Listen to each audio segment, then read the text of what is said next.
নমস্কাৰ মই মিঠু পৱনে স্বাগতম জনাইছো নিউজ 18 অসম নৰ্থ ইষ্টৰ ডিজিটেল লাইভলৈ আৰু লৈ আহিছো দেশৰ ৰাজনীতিৰ এটা গুৰুত্বপূৰ্ণ খবৰ পুনৰ মহাৰাষ্ট্ৰৰ ৰাজনীতিত এতিয়া তুলপাৰ লাগিছে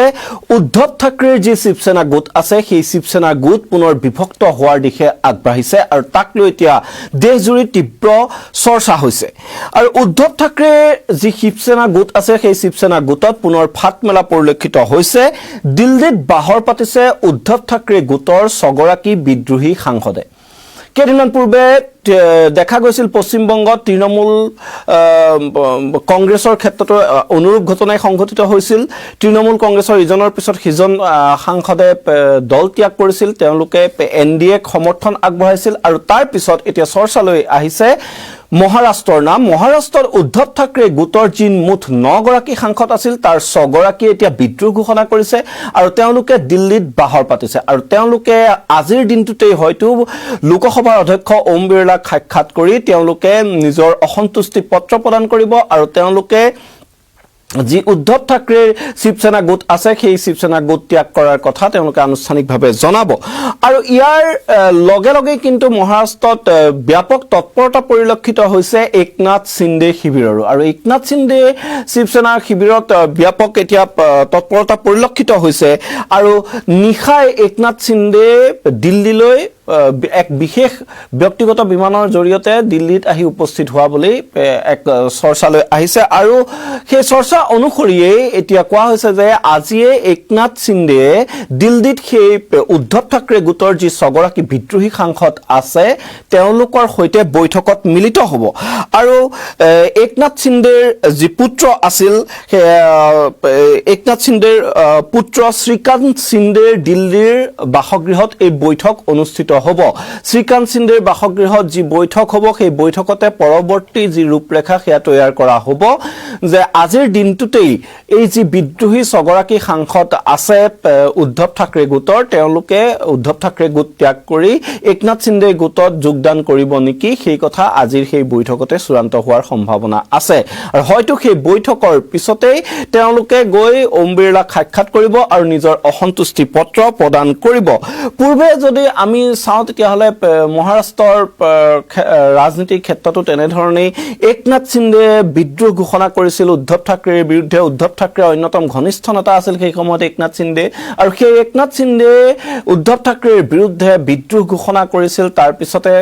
যি শিৱসেনা আছিল সেই শিৱসেনা দুভাগত বিভক্ত হ'ল আৰু পৰৱৰ্তী সময়ত নিজৰ দল প্ৰতীক চিহ্ন হেৰুৱাবলগীয়া হ'ল উদ্ধৱ ঠাকৰে পুনৰ এবাৰ যেন উদ্ধৱ ঠাকৰেৰ নিজৰ হাতৰ মুঠিৰ পৰা নিয়ন্ত্ৰণ দলৰ ওলাই গৈছে সেই কথা এক প্ৰকাৰ নিশ্চিত হৈছে আৰু দেখা গৈছে যে এনডিএৰ শক্তি বৃদ্ধিৰ বাবে এতিয়া এনেদৰে অপাৰেচন টাইগাৰ মহাৰাষ্ট্ৰত চলা বুলি এতিয়া চৰ্চালৈ আহিছে আৰু তাৰ সমান্তৰালকৈ আমি যদি চাওঁ তেতিয়াহলে এই যি উদ্ধৱ ঠাকৰে গোট আছে তেওঁলোকে বিস্ফোৰক অভিযোগ উত্থাপন কৰিছে উদ্ধৱ ঠাকৰে অন্যতম ঘনিষ্ঠ তথা জ্যেষ্ঠ সাংসদ সঞ্জয় ৰাউতে সামাজিক মাধ্যমত ইতিমধ্যে প্ৰতিক্ৰিয়া ব্যক্ত কৰি কৈছে যে এই যি সাংসদ কিনা বেচাৰ এটা পৰম্পৰা অব্যাহত আছে সাম্প্ৰতিক সময়ত আৰু যিসকল উদ্ধৱ ঠাকৰে গোটৰ সাংসদ আছে তেওঁলোকক নিশাটোৰ ভিতৰতে দল ত্যাগ কৰিবলৈ 15 কোটি টকাকৈ অফাৰ দিয়া হৈছে প্ৰতিজনকে 15 কোটি টকাৰ প্ৰলোভন দিয়া হৈছে আৰু সেই ধনৰ বিনিময়ত তেওঁলোকে দলৰ বিৰুদ্ধে বিদ্ৰোহ কৰা বুলি এক প্ৰকাৰ মন্তব্য কৰিছে সঞ্জয় ৰাউতে আৰু তাৰ পিছত দেখা গৈছে যে খুব ক্ষিপ্ৰতাৰে এই সমগ্ৰ পৰিস্থিতি খলনি হৈছে একনাথ সিন্ধে কালি নিশাত এখন বৈঠকত মুম্বাইতে অনুষ্ঠিত কৰিছিল সেই বৈঠকৰ পিছতে তেওঁ সংবাদ মাধ্যমে তেওঁ কোনো খবৰ সম্ভেদ লাভ কৰা নাছিল তাৰ পিছত নিশাই তেওঁ দিল্লীলৈ অহা বুলি চৰ্চা চলিছে আৰু দিল্লীত আজি পুত্ৰৰ বাসগৃহত যিগৰাকী একনাথ সিন্ধে শিৱসেনা গোটৰ সংসদীয় দলৰ নেতা শ্ৰীকান্ত সিন্ধে তেওঁৰ ঘৰত আজি বৈঠক অনুষ্ঠিত হ'ব আৰু সেই বৈঠকতে চূড়ান্ত হ'ব যে এই যি 6 গৰাকী বিদ্ৰোহী সাংসদ আছে তেওঁলোকে যোগ দিব নেকি একনাথ সিন্ধে গোটত যি কেইগৰাকী 6 গৰাকী বিদ্ৰোহী সাংসদ আছে তাত সঞ্জয় দেশমুখ আছে সঞ্জয় যাদৱ আছে ভাও সাহেব বাকসুৰে আছে সঞ্জয় দিনা পাটিল আছে অৰবিন্দ সাৱন্ত আছে আৰু অনিল দেশাই আছে এই কেইজন এই 6 গৰাকী সাংসদে এতিয়া উদ্ধৱ ঠাকৰে গোটৰ বিৰুদ্ধে তেওঁলোকে বিদ্ৰোহ ঘোষণা কৰিছে আৰু তেওঁলোকে এনডিএক সমৰ্থন কৰিবলৈ আগবাঢ়িছে সেই চৰ্চাই এতিয়া তুংগত উঠিছে আৰু তাৰ সমান্তৰালকৈ কিন্তু উদ্ধৱ ঠাকৰেৰ গোটেও এতিয়া তেওঁলোকে নিজৰ তৎপৰতা অব্যাহত ৰাখিছে লোকসভাৰ অধ্যক্ষলৈ তেওঁলোকৰ সাংসদ যি অৰবিন্দ সাৱন্তে লোকসভাৰ অধ্যক্ষলৈ পত্ৰ লিখি অনুৰোধ জনাইছে যাতে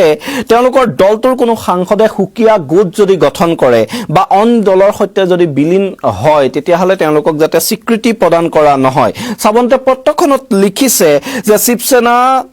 উদ্ধৱ ঠাকৰে গোটটো একমাত্ৰ মূল ৰাজনৈতিক দল আৰু আইনৰ চকুত কেৱল তেওঁলোকেহে বৈধ সেই কাৰণে যদি কোনোবাই এটা নতুন গোট গঠন কৰে তেতিয়াহ'লে সেই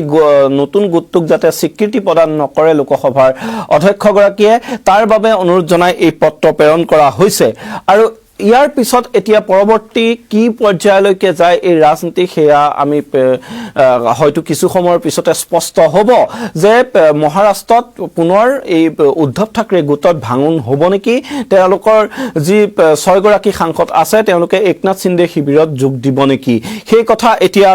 ব্যাপক চৰ্চা হৈ আছে আৰু এনেদৰে যদি হয় তেতিয়াহ'লে লোকসভাত এনডিএৰ শক্তি যথেষ্ট বৃদ্ধি পাব সেয়া ইতিমধ্যে স্পষ্ট হৈ পৰিছে আমি যদি দেখিছো যে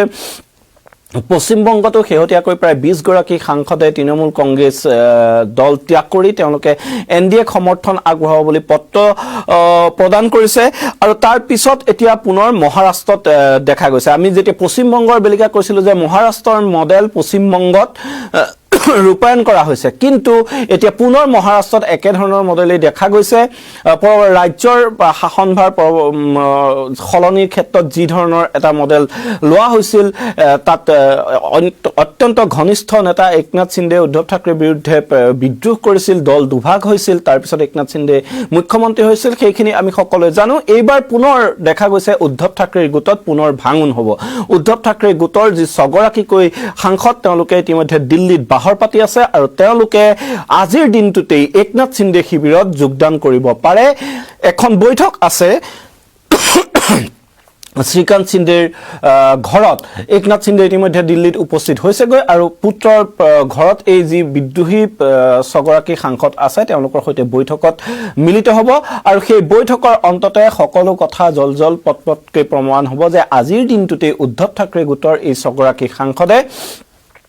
একনাথ সিন্ধে শিবিৰত যোগ দিব নেকি যদি 6 গৰাকী সাংসদে একনাথ সিন্ধে শিবিৰত যোগ দিয়ে তেতিয়াহ'লে 3 গৰাকী সাংসদহে থাকিবগৈ উদ্ধৱ ঠাকৰেৰ গোটত এই মুহূৰ্তত মই মৃদুপৱনে বিদায় লৈছো ধন্যবাদ জনাইছো